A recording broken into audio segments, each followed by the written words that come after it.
અંકલેશ્વરમાં નર્મદા કિનારે ટ્રાફિક અને બીભત્સ ચેનચાળા કરનારાઓ સામે બી ડિવિઝન પોલીસની કાર્યવાહી। અંકલેશ્વર શહેરના નર્મદા નદી કિનારાના વિસ્તારોમાં છેલ્લા કેટલાક સમયથી વાહનોની અવ્યવસ્થિત અવરજવર, ટ્રાફિકના નિયમોનો ભંગ તેમજ જાહેર સ્થળોએ બીભત્સ ચેનચાળાની ફરિયાદો વધતી જતી હતી। સ્થાનિક નાગરિકોને પરિવાર સાથે ફરવા આવતા લોકો દ્વારા પણ આવી પ્રવૃત્તિઓ અંગે અનેક રજૂઆતો કરવામાં આવી હતી।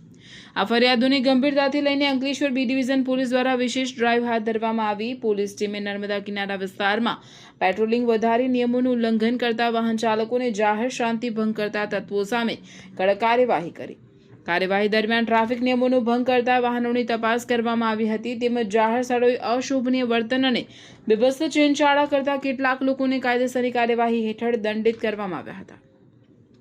પોલીસે સ્પષ્ટ સંદેશ આપ્યો છે કે જાહેર સ્થળોની ગૌરવ અને શાંતિ જાળવવા માટે આવા તત્વો સામે ભવિષ્યમાં પણ સતત કાર્યવાહી ચાલુ રહેશે। સ્થાનિક નાગરિકોએ પોલીસની આ કામગીરીને આવકારી છે અને જણાવ્યું છે કે નર્મદા કિનારો પરિવાર સાથે સમય પસાર કરવા માટેનું મહત્વનું સ્થળ છે। અહીં શિસ્તબદ્ધ વાતાવરણ જળવાઈ રહે તે માટે પોલીસની આવી કામગીરી જરૂરી છે।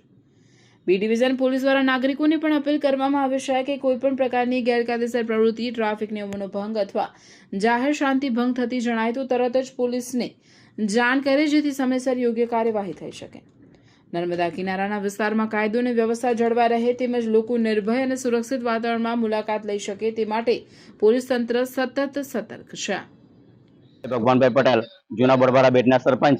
અહીંયા ખાસ કરીને શનિ રવિના રોજ જે અમારા ગામનો જે એન્ટ્રી રસ્તો છે ગોલ્ડન બ્રિજ નર્મદા બ્રિજ પર જે દુકાન આવેલી છે જેના કારણે અહીંયા પુષ્કળ પ્રમાણમાં લોકો સહેલાણીઓ આવન જાવન કરે છે અને ફોર વ્હીલ દ્વારા અમારા ગામનો રસ્તો ચોકઅપ કરી દે છે જેના કારણે અમારા ગામના લોકોને જવામાં ખૂબ મોટી તકલીફ પડે છે। તેમજ અહીંયા અમારા ગોલ્ડન બ્રિજ પાસે નદી કિનારે જે ફરવા લોકો આવે છે જેમાં ગેરકાયદેસરની પ્રવૃત્તિઓ થતી હોય છે અને અવારનવાર અહીંયા આવા જે લવડિયા બધા આવતા હોય છે જે જાહેર જગ્યા પર ખુલ્લામાં ગમે રંગરંગલા મનાવતા હોય છે જેના કારણે બહુ મોટું દૂષણ ઉભો થયેલું। જેના અનુરૂપે આજે બી ડિવિઝન પોલીસ સ્ટેશન સાહેબથી અમને જેના સાહેબ લોકો આવીને અહીંયા જે દૂષણ દૂર કરેલ છે જે બદલ એ લોકો શ્રીનો હું આભાર વ્યક્ત કરું છું।